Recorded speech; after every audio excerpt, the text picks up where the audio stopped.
Hello students, class 9th mathematics chapter quadrilaterals कर रहे हैं, राइट। लास्ट क्लास में किया था मिड पॉइंट थ्योरम, आज उसका कन्वर्स करेंगे, राइट। तो मैं स्टेटमेंट लिखवा रहा हूं, ओके, आप लिखिए। फाइन। एनसीईआरटी बुक में ये वाली थ्योरम है, theorem 8.10।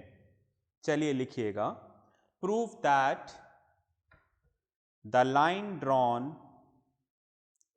through the midpoint of one side of a triangle, comma, parallel to another side, bisects the third side. क्या आप बोल रहे हैं?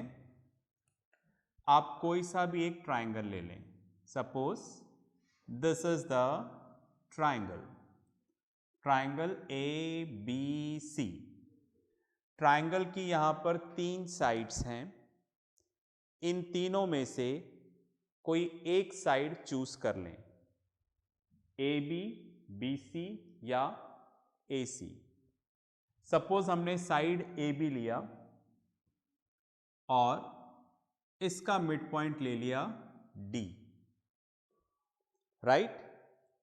तो क्वेश्चन में क्या बोल रहे हैं, इस मिड पॉइंट से एक लाइन ड्रॉ करो। किसके पैरेलल में? इसके पैरेलल में। तो ये थर्ड साइड को आकर इंटरसेक्ट करेगी, है ना। मतलब दो काम ले लिए हम, दो गिवन ले लिए हम लोगों ने। एक तो डी मिड पॉइंट है और D parallel to B C है, राइट। दो काम गिवन होने चाहिए, कौन से? मिड पॉइंट और पैरेलल। अगर ऐसा है तो वो जो थर्ड साइड है, समझ रहे, थर्ड साइड, फर्स्ट साइड का मिड पॉइंट सेकेंड साइड के पैरेलल है, तो थर्ड साइड को क्या करेगी? बाइसेक्ट करेगी। ऐसा ये थ्योरम बोल रही है। The line drawn from the mid point of one side of a triangle parallel to another side bisects the third side. ठीक है, राइट। तो क्वेश्चन में हमें गिवन है in triangle A B C D mid point है, मतलब A D equals to D B. इसके अलावा D E is parallel to B C, ऐसा हमें क्वेश्चन में गिवन है। प्रूफ क्या करना है? ए ई इक्वल्स टू ई सी, ये चीज हमें यहां पर प्रूफ करनी है। चलिए मैं इसको रब कर देता हूं, आपको थ्योरम का स्टेटमेंट समझ में आ गया हो। ओके, चलिए अब आप देखो, यहां पर हमें छोटा सा कंस्ट्रक्शन करना है। ये वाला पॉइंट सी है। Draw C F parallel to D E, नहीं चाहिए, right. Draw C F parallel to A B, ठीक है। सी से एक लाइन ड्रॉ करें ए बी के पैरेलल में, इसके पैरेलल में, यहां से एक लाइन ड्रॉ करें, राइट। तो ये वाली लाइन के पैरेलल में हमने एक लाइन ड्रॉ करी और इस वाली लाइन को आगे बढ़ाया। ये जिस पॉइंट पे आके मिला उस पॉइंट को हमने नाम दिया F। तो C F is parallel to A B when D E extended intersect C F at F।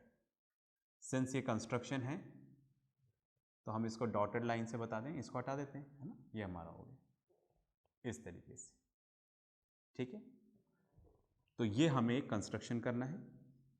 Okay, अब स्टार्ट करते हैं प्रूफ।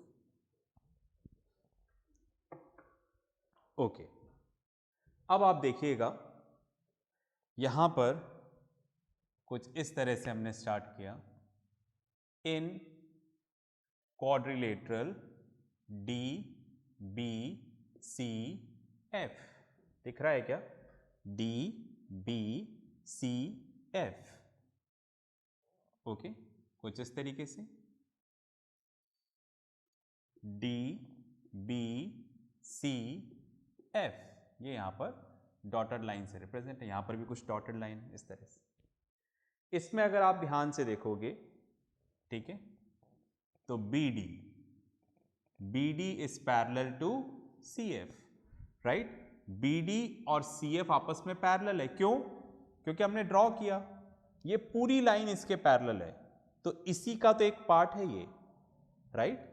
ये पूरी लाइन इसके पैरेलल है, तो इसी का एक पार्ट है, तो ये पार्ट भी क्या होगा? पैरेलल। तो हम यहां पे लिख देंगे बाय कंस्ट्रक्शन, ठीक है। सेकंड आप देखिएगा, मैंने यहां पे लिखा DF is parallel to BC। ये वाली लाइन इसके पैरेलल है, क्यों? क्योंकि क्वेश्चन में गिवन है DE parallel to BC, DE parallel to BC। अब आप देखो, अगर DE BC के पैरेलल होगा तो DE ही तो हमने एक्सटेंड किया है, तो DF भी क्या होगा? BC के पैरेलल होगा, राइट। तो हमने क्या पैरेलल किया? DF parallel to BC and BD parallel to CF। तो हमने यहां पर क्या कर दिया? दैट इज हमने प्रूफ कर दिया both pair of opposite sides are parallel. और हमने चार्ट में पढ़ा था, किसी भी क्वाड्रिलेटरल में अगर आप ये प्रूफ कर दो कि both pair of opposite sides parallel हैं, तो वो क्या हो जाएगा? पैरेललोग्राम हो जाएगा, ठीक है। तो therefore quadrilateral DBCF is a parallelogram, ठीक है। मतलब अब DBCF, अब इसको हम क्वाड्रिलेटरल नहीं बोलेंगे, इसको हम क्या बोलेंगे? पैरेललोग्राम बोलेंगे, राइट। एक स्टेप कंप्लीट, फाइन। पॉज करके लिखें, फिर मैं इसको रब करूंगा। चलिए भाई, आपने लिख लिया होगा, तो इसको अपन रब कर देते हैं। तो इस तरह से हमने इसको पैरेललोग्राम प्रूफ कर दिया, ठीक है। चलिए अब आगे चलते हैं, जो प्रूफ किया है उसकी हेल्प लेते हैं और हम आगे चलेंगे, फाइन। अब आप देखिएगा DBCF, ये हमारे लिए क्या हो गया? पैरेललोग्राम। अब हम पैरेललोग्राम बोलेंगे, हमने प्रूफ कर दिया है। तो इन पैरेललोग्राम DBCF, ठीक है, ये DBCF ये पैरेललोग्राम है, ये डॉटेड लाइन से रिप्रेजेंट हो रहा है यहाँ पर, ठीक है, राइट। हमें पता है पैरेललोग्राम में अपोजिट साइड्स क्या होती हैं? इक्वल। ये वाली साइड इसके इक्वल है और ये वाली साइड इसके इक्वल है, तो मैं ऐसा लिख सकता हूं BD equals to CF। BD और CF इक्वल है, क्यों इक्वल है? Opposite sides of parallelogram are equal. Parallelogram में अपोजिट साइड्स क्या होती हैं? इक्वल। अब आप देखो क्वेश्चन में क्या दे रखा है? BD किसके इक्वल है? AD के, है ना, ये तो दे रखा है। हमने क्या प्रूफ किया? ये इसके इक्वल है, पर क्वेश्चन में गिवन है कि D मिड पॉइंट है, तो ये इसके इक्वल है। BD equals to AD, BD equals to AD, ऐसा क्वेश्चन में क्या है? गिवन। तो आप देखो BD इसके इक्वल है, BD इसके इक्वल है, तो दैट मीन्स ये दोनों आपस में क्या हो जाएंगे? इक्वल। तो therefore AD equals to CF, ठीक है, फाइन। मतलब AD और CF आपस में क्या हो जाएंगे? इक्वल। एक काम और हुआ, करने क्या जा रहे हैं अभी क्लियर होगा, ठीक है। पॉज करके लिखें, फिर अपन आगे चलते हैं। चलिए भाई, आपने लिख लिया होगा, इसको रब कर देते हैं।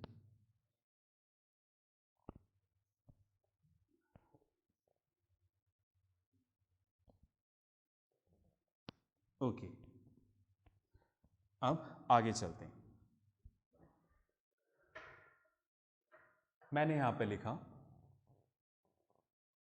दोबारा इन पैरेललोग्राम DBCF,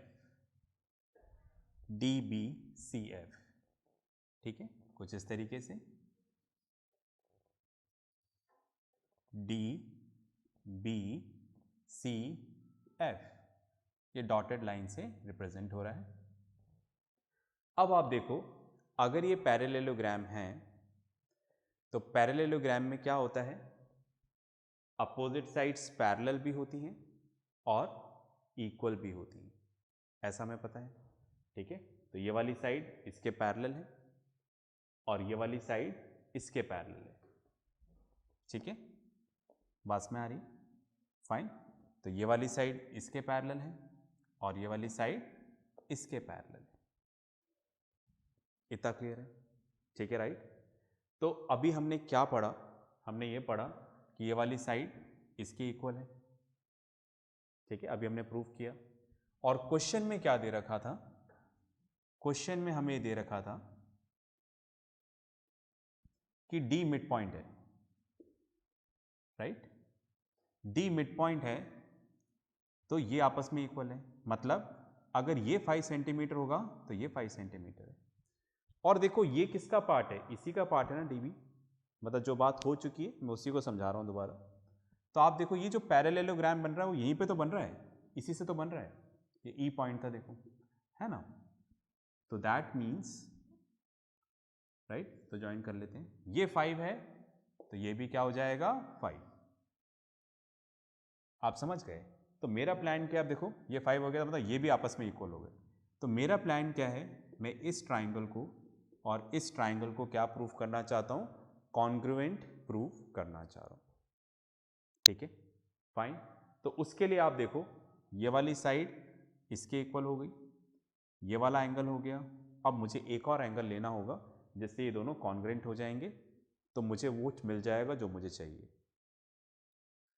थोड़ा सा प्लान किया, ठीक है, राइट। अब अपन आगे चलते हैं, मैं इसको रब करता हूं। अगर आपको आइडिया लग गया है तो वीडियो पॉज करके पहले आप कर लो, फिर मेरा सॉल्यूशन देखना, ठीक है। चलिए भाई, तो ये हमने थोड़ा सा और समझा, ओके।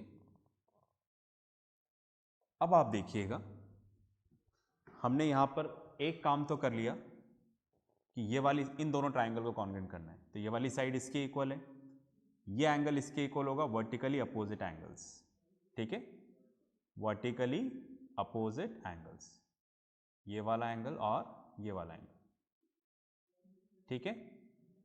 अब हमें एक और चीज इक्वल करनी है, उसके लिए देखो मैं तैयारी कर रहा हूं। मैंने यहां पर इस तरह से लिखा A B is parallel to C F, ठीक है, राइट। ऐसा तो हमने कंस्ट्रक्शन में किया ही है, A B is parallel to C F and D F is the transversal, ठीक है, ए बी और सी एफ, ठीक है, A B and C F, ये दोनों आपस में क्या है, पैरेलल है by construction. And D F, ये क्या हो गया, ट्रांसवर्सल, ठीक है। अगर मैं इस लाइन को आगे बढ़ाऊंगा तो कुछ ऐसा हो जाएगा, तो डी एफ क्या हो गया, ट्रांसवर्सल।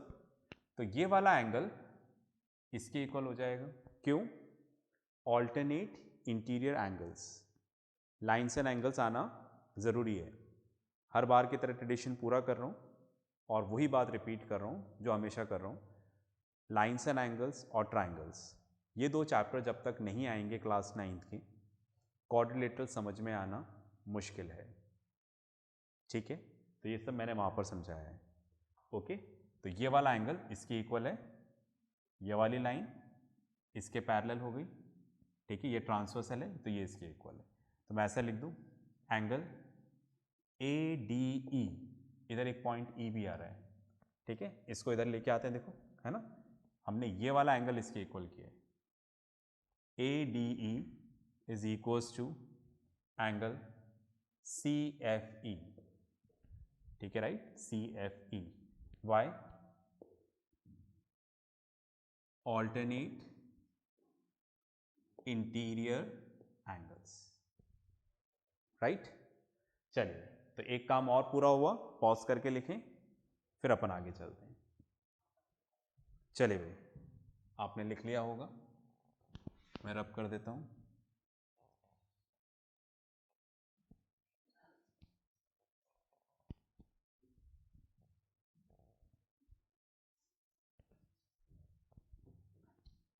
ओके, अब हम इधर आ जाते हैं। मैंने इस तरह से लिखा, in triangle ADE and triangle CFE, okay, कुछ इस तरह से है। एक ट्राइंगल तो ये है हमारा ADE, ठीक है, ADE, और दूसरा ट्राइंगल कुछ इस तरह से बना हुआ है नीचे की तरफ, है ना, ये वाला पार्ट है, ठीक है। अब चाहे तो मैं इसी के नीचे बना देता हूं,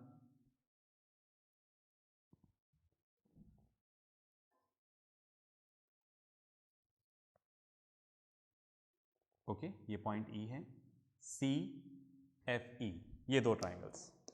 इन दोनों ट्राइंगल को हम लोग क्या प्रूव करने जा रहे हैं? कॉन्ग्रेंट। इन दोनों ट्राइंगल में आप देखिएगा, सबसे पहले AD equals to CF, AD equals to CF, ये हमने प्रूव कर दिया है, प्रूव्ड अबाउ, राइट। इसके अलावा ये वाला एंगल इसके इक्वल, angle AED equals to angle CEF, क्यों इक्वल है? वर्टिकली ऑपोजिट एंगल्स, ठीक है। ये सब हमने लाइंस एंड एंगल्स और ट्राइंगल्स में पढ़ा है। इसके अलावा एंगल ADE, ऑर्डर सेम रखना है, ADE, तो उधर क्या लेना पड़ेगा? एंगल CFE, ये वाला एंगल और ये वाला एंगल इक्वल है, बिल्कुल इक्वल है, प्रूव कर चुके हैं हम लोग, राइट। तो क्या हो जाएगा, देखो, हमने दो एंगल और नॉन इंक्लूडेड साइड इक्वल करिए, नॉन इंक्लूडेड साइड। अब ये नॉन इंक्लूडेड साइड क्या होती है, ये आप ट्राइंगल्स चैप्टर में देखना है आपको, ठीक है। तो ये दोनों ट्राइंगल कॉन्ग्रेंट हो गए, तो triangle ADE is congruent to triangle CFE by AAS congruency condition. एक बार ट्राइंगल कॉन्ग्रेंट हो जाए तो CPCT से कॉरस्पॉन्डिंग पार्ट्स जो भी होंगे इक्वल हो जाएंगे। टोटल 6 मेजरेबल पार्ट्स हैं, 3 हमने कर दिए हैं, बचे हुए 3 इक्वल हो जाएंगे, पर हमें सारे नहीं चाहिए, हमें तो प्रूफ करना है AE इक्वल्स टू EC। तो चलो, ऑर्डर सेम रहना चाहिए, फर्स्ट एंड लास्ट AE, तो इधर भी फर्स्ट एंड लास्ट रहना पड़ेगा CE, ठीक है। क्या हमें यही प्रूफ करना था? यस, ठीक है, इसके आगे लिख देंगे बाय CPCT। तो हमने प्रूफ कर दिया AE इक्वल्स टू EC, ठीक है, fine, that is DE bisects AC, ठीक है। ये वाली लाइन थर्ड साइड को क्या कर रही है? बाइसेक्ट कर रही है, राइट। तो इस तरह से हमारा ये वाला थ्योरम प्रूफ हुआ। पॉज करके लिखें, फिर आगे बात करते हैं। चलिए भाई, आपने लिख लिया होगा, तो ये क्या था जो हमने लास्ट थ्योरम पढ़ी, मिड पॉइंट, मिड पॉइंट का कन्वर्स था, उल्टा था, ठीक है, फाइन। तो मिड पॉइंट थ्योरम का कन्वर्स है, और हमने क्या सीखा इस थ्योरम में? इस थ्योरम में हमने ये सीखा कि अगर कोई सा भी ट्राइंगल है, अगर आपको ऐसा दे रखा है कि इसका मिड पॉइंट है, ये गिवन होना चाहिए, और ये वाली लाइन इसके पैरेलल है, तो वो थर्ड साइड को भी क्या करेगी? बाइसेक्ट करेगी। तो अगर ये दो चीजें गिवन हैं तो ये भी होगा। अब आप इस थ्योरम के बाद डायरेक्टली ले सकते हो, इस थ्योरम को यूज कर सकते हो, और पूरी थ्योरम लिखने की जरूरत नहीं है, आप लिख देना by converse of mid point theorem, ठीक है, राइट। तो जो भी होमवर्क आएगा करिएगा, नेक्स्ट क्लास में मिलते हैं कुछ नई चीजों के साथ। तब तक प्रैक्टिस करते रहें, पढ़ते रहें और सबसे इम्पॉर्टेंट अपना ध्यान रखें। Okay, bye.